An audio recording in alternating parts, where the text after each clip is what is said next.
Chapter 4. The Case for Monetary Freedom.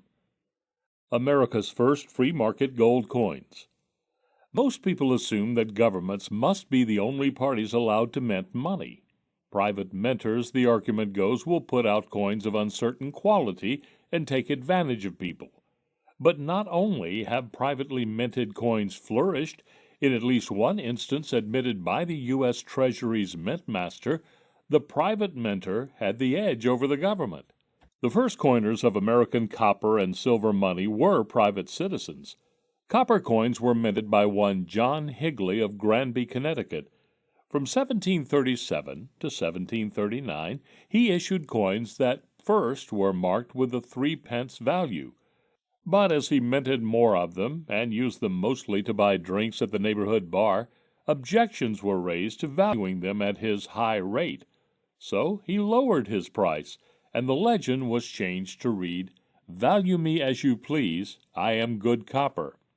Actually, after he stopped minting them, they came to be valued by the market at 2 shillings 6 pence, or 30 pence. The first American silver was coined after the Revolution in 1738 by I. Chalmers, an Annapolis goldsmith. There had been a shortage of silver, with Spanish silver circulating by being cut into pieces of 8, that is, into 8/8, but unscrupulous cutters were cutting the coin into 9 or 10 eighths, and Chalmers' idea of minting American shillings and pence was well received. Unfortunately, Chalmers succumbed to the same temptation that has afflicted national money issuers. He started putting in less silver for the same face value. Coin shortages plagued early America, with all the minor inconveniences associated with that condition. People responded by making their own money. As William Wooldridge wrote in his fine chapter on private coinage, Uncle Sam, the Monopoly Man, people made money in whatever quantities suited the need or the impulse of the moment, out of whatever medium they found most convenient, and emblazoned it with whatever device, portrait, or motto they fancied. They passed it on to whoever would take it, and then made some more. Not only did the United States have a private coinage, it had dozens, at one point hundreds of private coinages simultaneously. Many of these have survived. One particular affecting copper coin has on its obverse a kneeling slave woman in chains, with the legend, "Am I not a woman and a sister?" On the reverse is "United States of America" and "Liberty 1838," within an olive wreath. Some copper coins cleverly skirted the counterfeit laws, rarely enforced in times of shortage. One penny-sized coin says not 1 cent, but just as good. At least some of these coins, minted before 1840, were still found in circulation as late as 1879. Gold coins. By their nature, gold coins don't usually serve as small change. Therefore, we find private gold much less frequently than silver and copper. And their issuance was local, only in places where the U.S. Mint had not provided adequate assaying or coining facilities. Further, because gold is much more valuable, any private mintmaster would have to build up his reputation for integrity over many years. This also limited the number of minters. There were some private gold coins, however. The first were minted by Templeton Reed in Lumpkin County, Georgia. He produced $10, $5, and $2.50 gold pieces, roughly the same in weight and fineness as official coins of like value. Although all his coins are dated 1830, he minted after that, but no one knows for how long. It is known that he was doing business in California in 1849. The brightest name in American private gold coinage is Christopher Bechler, a German immigrant who arrived in Rutherfordton in western North Carolina in 1830, then the premier gold-producing area in America. He began minting coins 1 year later and continued until he died in 1842. There was a crying need. The nearest federal mint was in Philadelphia, too far to provide much circulating gold, or to enable miners to travel there easily to have their gold coined. Bechler minted, along with $2.50 and $5 coins, the first American gold $1, 18 years before the United States did.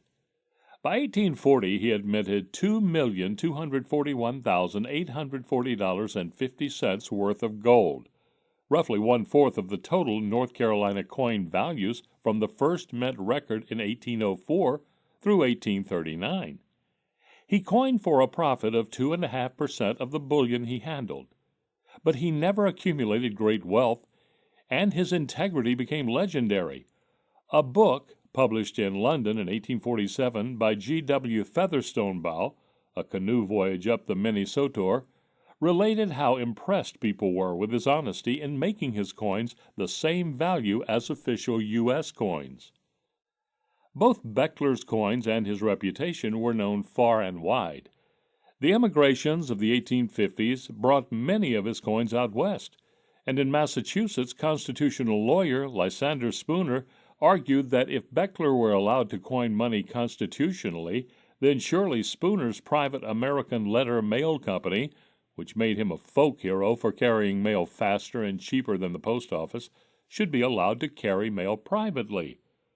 In fact, only a legislative oversight long since changed kept Bechler out of jail. While private coinage of copper was considered counterfeiting, there was at that time no similar prohibition on silver and gold coinage.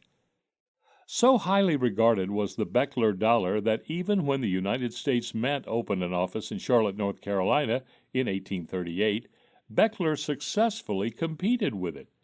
His equipment is now in museums, his dies at the North Carolina Hall of History at Raleigh, and his press at the American Numismatic Society in New York.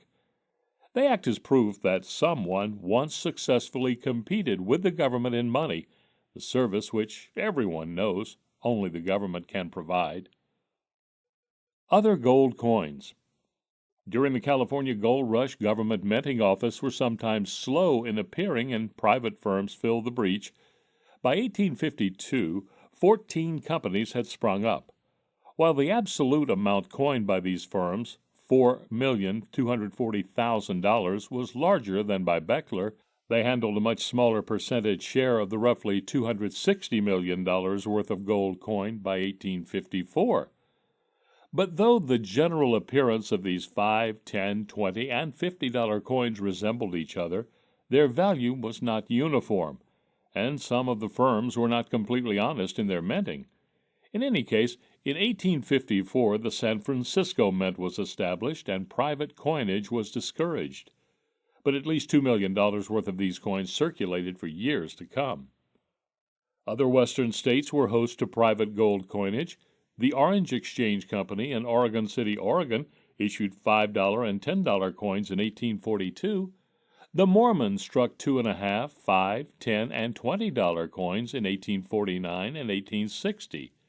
They bore the legend, "Holiness to the Lord," on one side, and the letters GSL CPG, Great Salt Lake City Pure Gold, on the other. In discussing one assay of these coins, Banker's Magazine, Volume 4, 1849-50, page 669, opined, "If this assay at the Mint be a fair test of the value of the whole of the Great Salt Lake manufacture of coins, the Mormons seem to know what they are about and to be determined to make the best of their gold mines." 3 Colorado companies minted $2.50, $5, and $10 coins in 1860-61. They made quite a bit of the coins, which had circulation all over the West. They were larger than official gold coins, but had more of a silver alloy in them, making them paler in color than other gold coins. Of the 3 minters, only those coins of Clark, Gruber and Company tested out well against government coins. The others presumably traded at discount. The desire for these coins continued until the Denver Mint was established in 1863. Finally, a Leavenworth, Kansas Mint issued in 1871 a $half gold piece, which must have been very small, but it tested out at only 17 cents, and its creators were prosecuted, not for fraud as they should have been, but for counterfeit. The state of Kansas had passed in June 1864 the first act prohibiting private gold coinage. Altogether, then, we find private gold coins minted in 7 states and territories. In 1851, when the Philadelphia Mint essayed 27 different kinds of gold coins, no less than 15 private mints were represented. That was the peak of private gold activity because with the Civil War the nation went off the gold standard, though in the West gold continued to circulate. And by 1879, when gold redemption was restored, non-governmental minting of gold coins was generally illegal. Granted, the short history of private gold contains instances of dishonest minters. Gold Rush, California in particular was the site of fly-by-night operations, and yet the example of Bechler hints to us that if the government would have gotten out of the way and private minters given more time to establish their reputations, a sturdy system of private coins of sound repute and wide circulation would have arisen. They would have done so either by weight or stamped dollar value. Without a doubt, not all of them would have kept honest.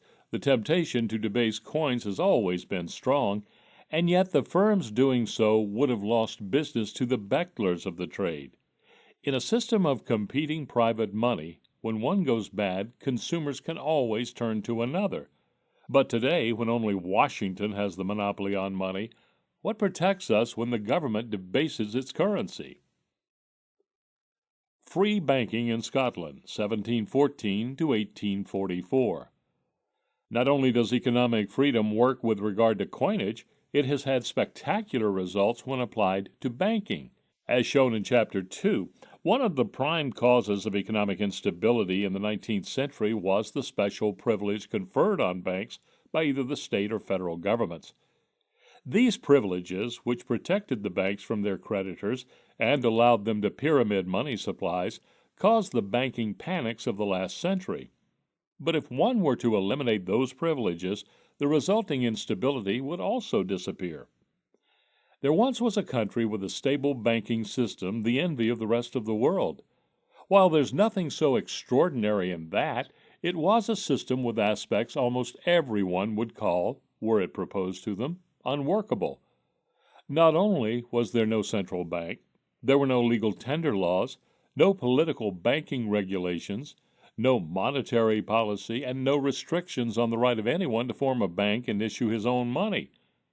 The country was Scotland from 1714 to 1844.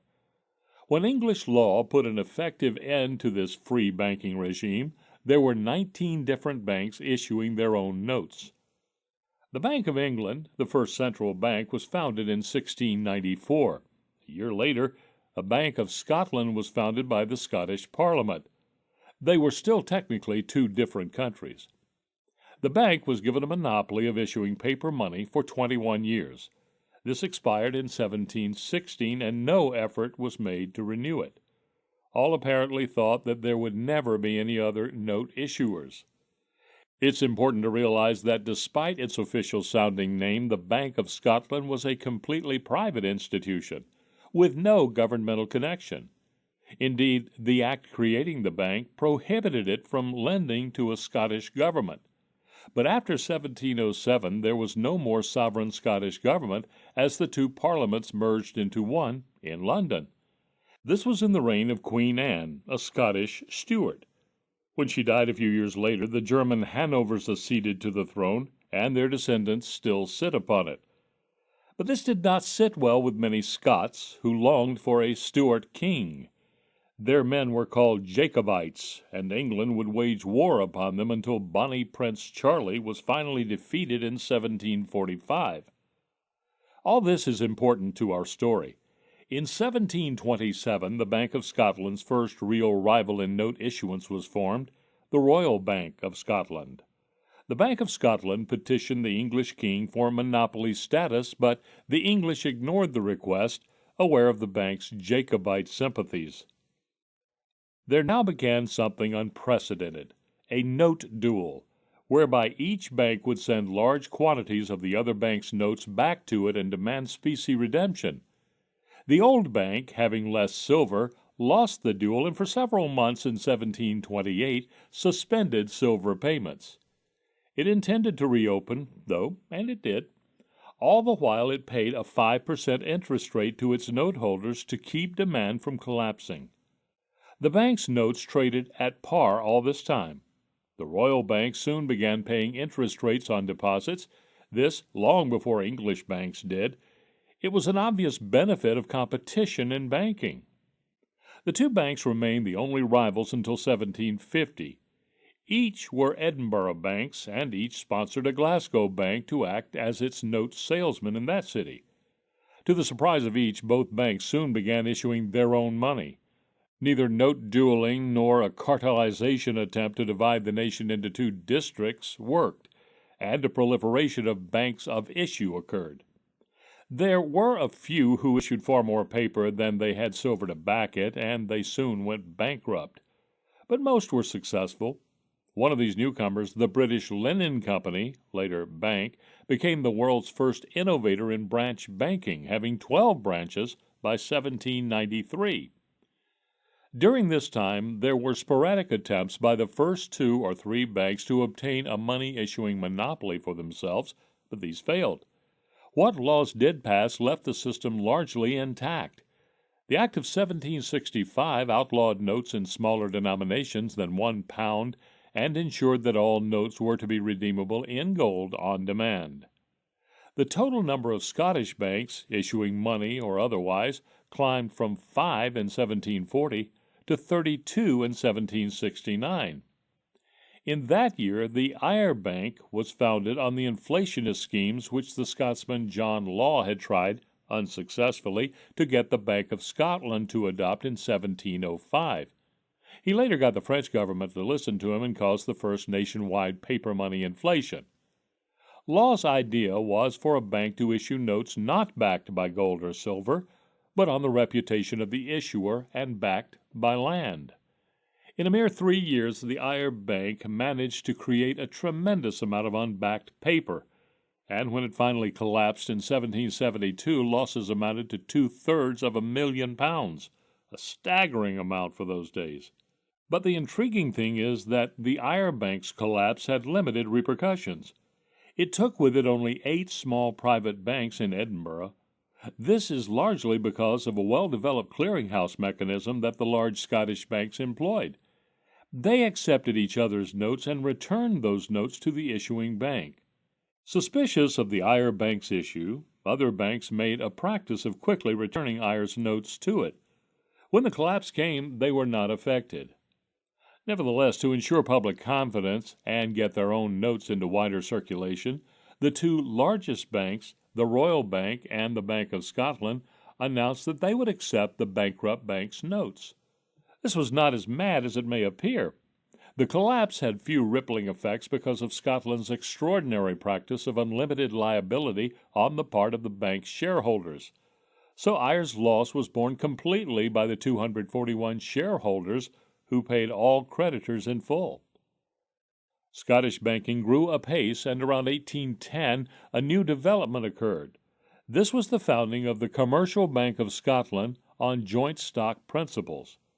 Joint stock banks, unlike private banks, raised their capital by selling shares of stock. This development grew, and with it branch banking. By 1845 there were 19 banks of issue, with a total of 363 branches across Scotland, or 1 branch for every 6,600 Scots. This compares with 1 for every 9,405 Englishmen and 1 for every 16,000 Americans at that time. This was the heyday of Scottish free banking. The arrangement approached the ideal. Many competing banks, with none disproportionately large, their notes circulating throughout the country and even in northern England, being exchanged effectively by the banks themselves through a clearinghouse, and competition keeping profits down, with small spreads between the interest they paid depositors and the interest they charged borrowers. These banks were the envy of thoughtful Englishmen. Scottish banks consistently proved themselves more stable than their English counterparts. While English provincial or country banks were able to issue their own notes until 1845, there were many differences. The Bank of England, a state institution, limited their size and refused to accept their notes. Further, the bank did not branch out of London until an 1826 law encouraged it to do so. So for years, England was bedeviled with small, unstable country banks, and an uncompetitive Bank of England, which, unlike Scottish banks, paid no interest not only on demand deposits, but even on 6-month certificates. During the financial panics of 1793, 1797, 1815, 1825-26, and 1837, English country banks collapsed right and left, while the record for Scotland was always far better.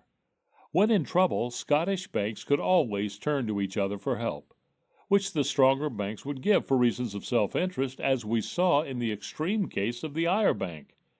English country banks had no one to turn to. From 1797 to 1821, England suspended gold payments. Scotland went along, not because it had to, but because it realized that its gold would be drained if it didn't. And there is evidence that Scottish banks quietly continued gold payments to their best customers. This difference between the two nations is graphically illustrated by a cartoon published in the Northern Looking Glass in 1825, a year of severe panic in Britain. This is reproduced in Checkland's Scottish Banking, A History, 1695 to 1973, Collins, 1975, page 407, entitled State of the Money Market.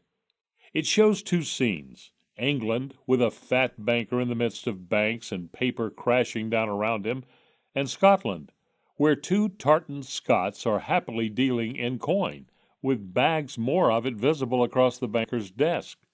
While 60 English banks collapsed in 1825-26, none in Scotland did, although some partners sustained severe losses. As an interesting aside, counterfeiting was never a problem for Scottish banks, a situation unlike the Bank of England, especially during the latter's suspension of gold payments. Perhaps this is due to the much shorter average life of Scottish notes. Turnover was heavy and the issuing bank quick to catch on. Even so, Scotch banks would honor counterfeits if turned in by innocent parties. To do anything else would have been bad business in a truly business-like atmosphere. The first editor of the London Economist, James Wilson, wrote in 1847 that we have only to look at Scotland to see what has been the effect of a long career of perfect freedom and competition upon the character and credit of the banking establishment of that country. Yet 2 years before those words were written, legal action finally brought the career of perfect freedom to an end. Peel's Act of 1844 and the Scottish Banking Act of 1845 abolished freedom of entry into banking and the right of those remaining banks of freedom of note issue. However, Bank of England notes were not forced upon Scotland as legal tender. Only gold was so established.